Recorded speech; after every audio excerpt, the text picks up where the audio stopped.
Good morning. Almost all of the videos that I recorded yesterday are upside down. So here we go again. I will get there eventually. I mean, there are people out there that's been doing this for years. I've just started doing this, so it takes a bit of getting the hang of. Okay, what we're going to make is, little candles fell out. A little box that actually holds a small votive candle, but I'd used them all up, and I used the last one yesterday doing the video. So it also holds two of these little 8-hour tealight burns perfectly. And what a sweet little box. Do you know what that mark is on my hand?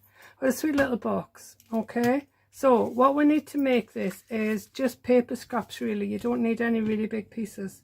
So I've just kind of been through my little folder of scraps and got some that kind of go together. They're all blue. They're all double-sided. Quite heavyweight from various different pads. So what you need for the base of the box, you need a 13cm square. Then you are going to score a border at 4.5 on all 4 sides. Okay. For the lid of your box, you need a little square measuring 8.1 centimeters. That 1mm matters. It makes a difference between the lid going on the box and not. So stick with it. 8.1 centimeters squared. Then you score at 2 centimeters all the way around. Then you'll need 2 candle wraps, each measuring 13.5 by 2 centimeters. Now I'm going to leave all of these here for you to see, hopefully, if it's in shot. I don't want to get up and have a look because I'll knock the camera and have to start over. So I'm just going to put them under there. But if you decide to go for the votive as opposed to the 2 little candles, that's what you need for the wrap instead. So I'll put that one next to that one. So you'll need a piece that measures 4 centimeters by 13.5. Okay, right, I'll leave those there so you can zoom in on them if you need to. So score in all your lines, fold and burnish them all. Yeah, then the base is a little different how we're going to cut and fold it. So initially cut down one of the corner squares to the central line, but then turn by a quarter, do the same, turn by a quarter, do the same, and finally the last time turn by a quarter and do the same. Now with each of those you've cut free, you need to cut them in half, okay, because there's too much bulk there.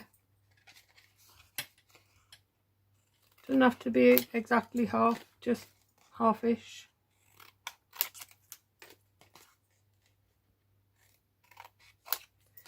So that's what you have now. Then we are going to wedge these to form glue and tabs with them.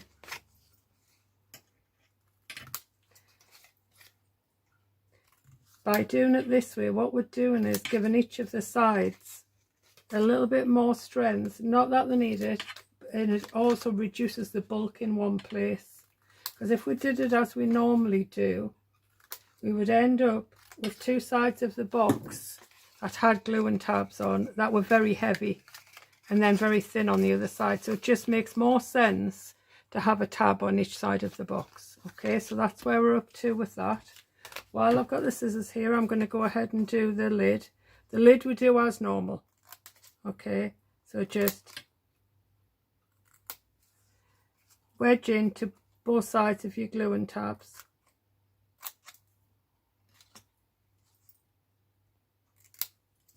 So you're cutting a straight line down the side of the box and then wedging in for your glue and tabs. This also removes the score line that would be visible on the outer side of the box otherwise. Sorry, I haven't cut that very well. I'll just go back in there. There we go. Right, so far so good. Right, so with the base of the box, we are literally just going to put glue on all 4 tabs And we're going to do the same on the lid. The most important part of gluing tabs is the crease. You need to make sure there is glue down that crease line particularly, because that is the part you can actually see when you close the box. So if it isn't glued properly, you will notice it. Okay, so just make sure you have enough glue down that crease line, and then a bit everywhere else.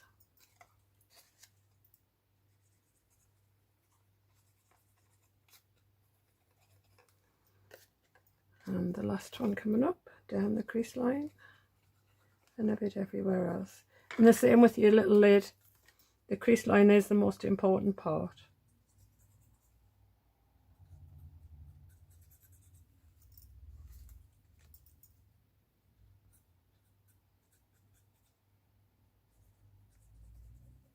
And as soon as I finish this video, I'm going to check if it's the right way up. Okay, so I'm going back to the base because I put the glue on these ones first, so it's had a little bit of a few seconds to settle and set. Now boxes, the secret of boxes is creating really sharp corners, especially if the box has a lid, because if the corners are off, your lid won't slide on smoothly. Okay, so stick down two tabs, two of your gluing tabs. Now when you come to the third and fourth, you need to tuck the fourth one inside the box.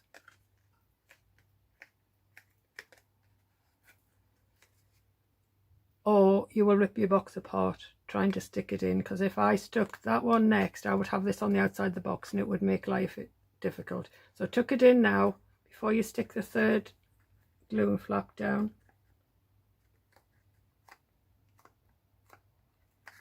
And then stick that one down.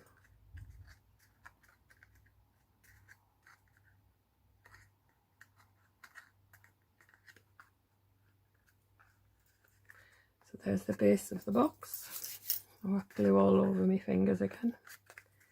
And for the lid, we're just going to create nice sharp corners again like we did for the base. But just do two, because there is a little tip I can give you. If you're not as confident making boxes. It took me a few years. I started, like most people I guess, when I first started my card making hobby, with cards. I never went near boxes, and it took me a while to get confident making them. Right, so the little tip I can give you is stick down two of your gluing tabs, then fit your lid to your box, slip in the gluing tabs and position them, and that way you'll know if your lid fits nicely or if it's too tight or too loose. Okay, because you can adjust it. There's nothing stopping you tucking it in a little bit tighter than it was aimed to be, just to make sure it's a nice fit. Okay, there we go. You should have that noise, that sliding noise. Okay, nearly there. Right, bone folder. Pull your candle wraps around your bone folder to get them to go into a circular shape. It just makes it easier to wrap them around your candles.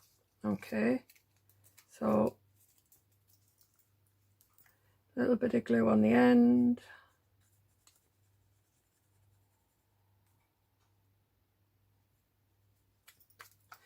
Too much glue. And then wrap them around. You're aiming to wrap them fairly tightly so that they don't slip off too easily, but they do need to come off before people light them. Paper and flames are not a good combination. Okay, so kind of make sure that you can take it off before the glue sets. Okay, it's a bit of a fine line between it falling off and being able to take it off.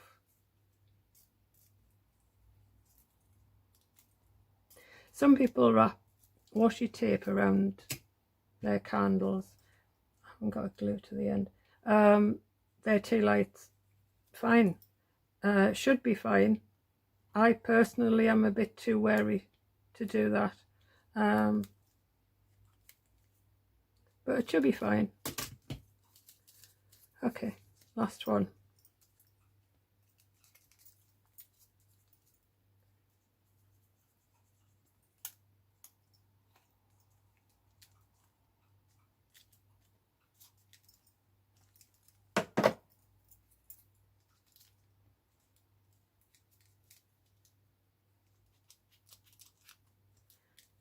Good to go. Okay, and then just slide your little wrapped tea lights into your box. If your paper slides up, just push it down again. And there you go, one little tea light, 8-hour tea light burn box. Okay, I'm going to check the video. Have fun.